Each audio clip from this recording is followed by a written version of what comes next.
Daddy, how come there are children in the streets selling stuff? Or like, how come they're begging? Is that considered child labor? There are many reasons why there are children in the streets. There's lack of education, poverty, their family situation, and others. In a way, it is one of the forms of child labor. Oh, but why is that? It's only begging. And how come there's nothing happening for these children? Yes, but it's something that goes against their rights as children.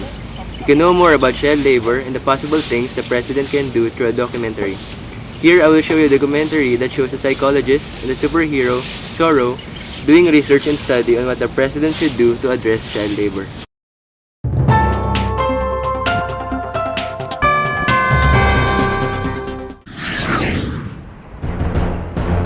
Searching around the globe and we've seen children suffering from child labor.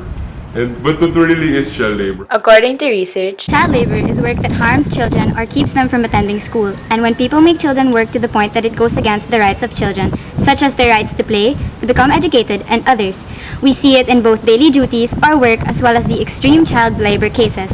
How do we stop children from being exploited? so now, the 5 things the president should do about child labor.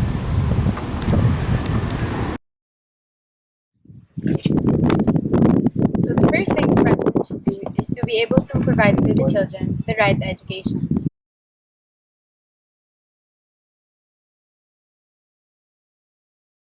Right, this has been a prevalent solution that seems to not solve the issue that we're currently facing here in the Philippines. For example, there's still kids begging in the street. There are still kids selling some pagita. And I think that they've always been there, and yeah, despite the need for education. The president should be able to financially support the already existing laws and reforms.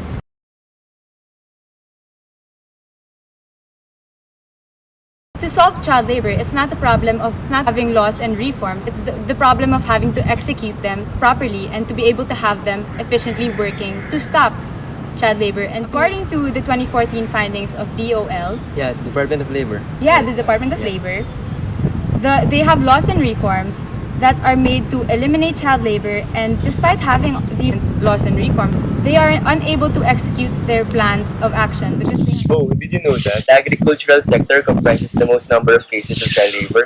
Because farming continues to have low income for the farmers and are unable to sufficiently provide their families' basic needs.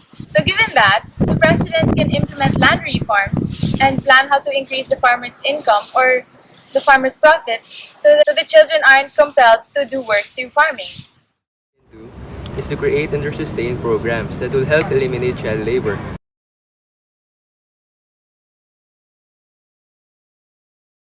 Although they should put more emphasis on sustaining these programs so they become more efficient in the vision to stop child labor. The president can help local governments to put up effective investigating committees that would coordinate with the local police and the residents of the city. This would not only raise awareness, but it will also help eliminate child labor. These committees will report to the president how much child labor has been either decreased or increased depending on their investigations and their findings. And then later on, will be able to propose solutions and give the children their rights.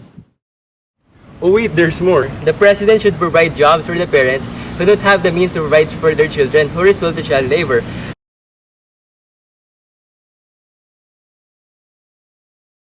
By giving them the opportunity to earn an income, children would not need to work anymore and instead devote their time to education and other things.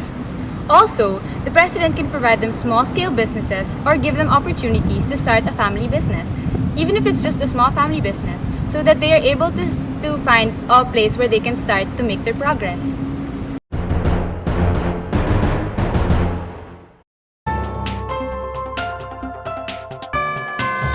Oh, I get it now, Daddy. Child labor is when the children are physically harmed and deprived of their rights as children.